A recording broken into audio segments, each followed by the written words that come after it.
যে বদলা দেবেন তাড়াতাড়ি দেবেন, এটা কোনো আল্লাহ সময় যাবে না, তাড়াতাড়ি আল্লাহ তাআলা দিয়ে দেবেন। আচ্ছা, এরপর লাস্ট আয়াত আল্লাহ বলতেছেন, ইয়া আইয়ুহাল্লাযীনা আমানুসবিরু ওয়া সাবিরু ওয়া রাবিতু ওয়াত্তাকুল্লাহা লাআল্লাকুম তুফলিহুন। চারটা হুকুম আল্লাহ তাআলা দিচ্ছেন ইমানদারদের ডাকিয়া, বলতেছে বড় ইম্পর্টেন্ট চারটা অর্ডার। এক নম্বর হচ্ছে কি, তোমরা সবর করো। এক নম্বর কি, সবর করো। দুই নম্বর অসাবিরু, সবরের ভিতরে তোমরা প্রতিযোগিতা করো। সবার ভিতরে কী করো, তোমরা প্রতিযোগিতা, কম্পিটিশন করো। অরাবিতু, আর সর্বক্ষণ তোমরা দিনের কাজে লেগে থাকো।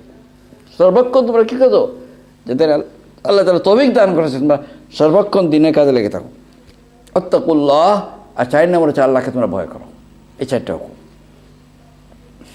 প্রথম পয়েন্ট কি, যে সবর করো। সবর যেটা বড় ইম্পর্টেন্ট জিনিস। যেভাবে আপনারা দেখবেন যে অনেক মশলা আছে, একটা দুইটা বাদ দিলে হয়। কোনো তো তরকারির ভিতরে কোনো জিনিস আছে, এটা বাদ দিলে তরকারি খাওয়া যায় না। যার আপনি মনে করেন মরিচ যদি কম দেন কোনো অসুবিধা নেই, কিন্তু লবণ যদি না দেন তরকারি খাওয়া যাবে না। হ্যাঁ, কিন্তু পেঁয়াজ যদি একটু কম হয়, রসুন যদি একটু কম হয়, খাওয়া যাবে। তো ঠিক এরকমভাবে এই সবর যেটা বড় ইম্পর্টেন্ট। জীবনে প্রত্যেক কাজে কী দরকার, সবরের দরকার। আল্লাহ তাআলা বলতেছেন যে হে ইমানদার লোকেরা, তোমরা কী করো, সবর করো। সবর করতে লাগে আপনি যে আল্লাহর কোনো আদেশ মানতে হয়, সবর লাগবে। ফজর নামাজ পড়বেন, আপনার ঘুম আসছে, তো আরামের ঘুম আসছে, এদিকে আল্লাহর তরফ থেকে ফজর আযান হয়ে গেছে। আযান বলতেছে, আল্লাহ বলতেছে তুমি কী করো, উঠে তুমি ওযু করো, নামাজ পড়ো। আর নফস বলতেছে না না না, তুমি উঠিও না, একটু ঘুমো, ঠিক আছে 10টা 12টা পর্যন্ত নামাজ পড়লে হয়ে যাবে, অথবা জোরে পড়ে ফেলবে, অসুবিধা কী? তখন আপনাকে ফাইট করতে হবে। যদি সবরের মাত্রা যদি আপনার না থাকে, তাহলে আপনার নসিবে কী হবে না, ফজরের নামাজ হবে না। আপনারা মনে রাখবেন, এই যে 12 ঘন্টা রাত হওয়ার পরেও 12 ঘন্টা রাত হওয়ার পরেও অনেকের নসিব হয় না ফজরের নামাজ। ঠিক কিনা এটা বললাম?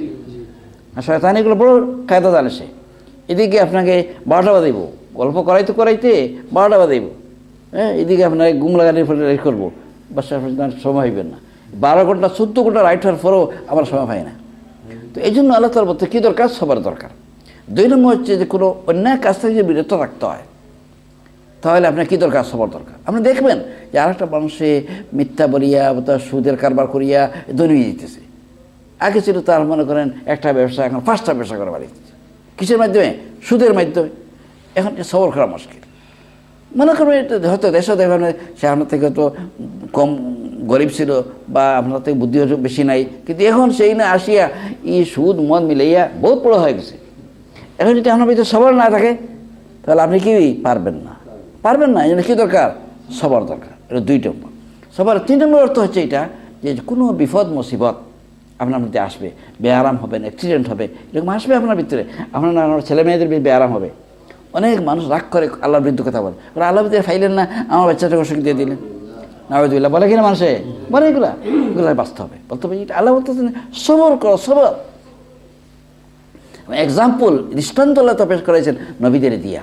হযরতে আইয়ুব আলাইহিস সালাম দেখেন কত বছর অপর বছর তিনি কত কষ্ট, শরীরে এমন কোনো জায়গা নাই যে জায়গা ওনার গলিয়া ফসিয়ে গেছে না। তো আল্লাহ তাআলা বলতেছেন কি, আরেকটা হচ্ছে 4 নম্বর কাজ, যেটা হচ্ছে দাওয়াত। আল্লাহর দিনের দাওয়াতের কাজের জন্য কী দরকার, সবের দরকার। মনে করেন যে আজকে আপনারা যারা আসছেন হয়তো ভালো সুন্দর আসে গেছেন, কিন্তু আগামী সপ্তাহে যাতে না আসতে পারেন, এই জন্য কিছু কেউ চেষ্টা করবে কি না? সে কে করবে?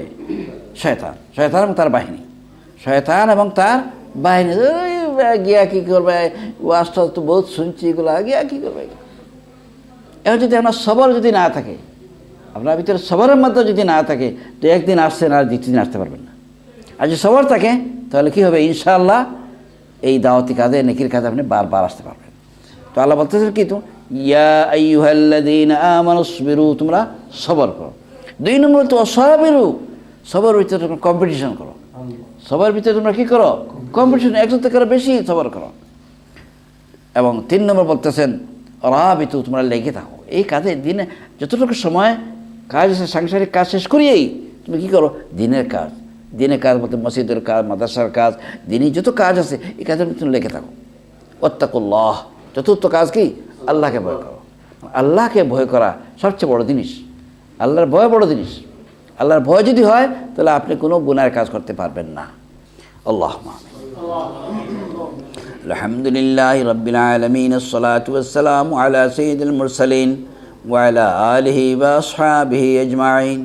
আল্লাহুম্মা রাব্বানা যালামনা আনফুসানা ওয়া ইন লাম তাগফির লানা ওয়া তারহামনা লানাকুনান্না মিনাল খাসিরিন।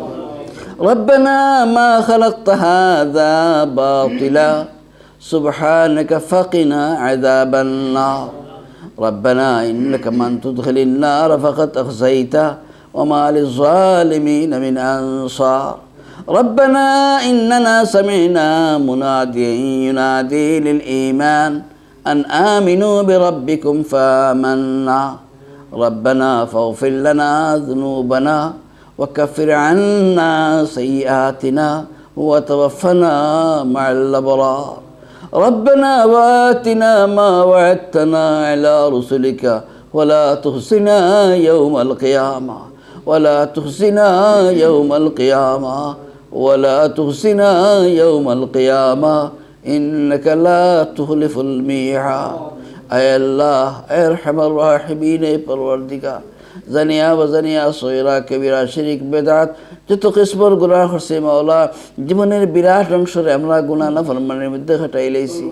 রব্বুল আলামিন, তোমার কালামের মাহফিলে বসিয়া তোমার দরবার আমরা তওবা করিয়ার আস্তাগফিরুল্লাহ ইন্নাল্লাহ গফুরুর রহিম। আস্তাগফিরুল্লাহ ইন্নাল্লাহ গফুরুর রহিম। আল্লাহ আমরা জীবনের সমস্ত গুনাহ তুমি মাফ ফরমাও। আল্লাহ আমরা তওবা তুমি কবুল ফরমাও। রব্বুল আলামিন, আল্লাহ বাকি জিন্দগি শয়তানের ওয়াসওয়াসা থেকে বাঁচিয়া তোমার গোলামি করার তৌফিক এনায়েত ফরমাও। হায় আল্লাহ, আমরা জিসমানি রুহানি জাহিরি বাতিনি तमाम বেআরাম রে শিফা আজিলা কামিলা এনায়েত ফরমাও। হায় আল্লাহ, আমরা আর যত বেআরামি হলো সে মাওলা তুমি तमाम বেআরামি হলো বেআরাম রে শিফা আজিলা কামিলা এনায়েত ফরমাও। রব্বুল আলামিন, রুয়ে জমিনের মধ্যে যত মুসলমান সবাই তুমি মাফ ফরমাও।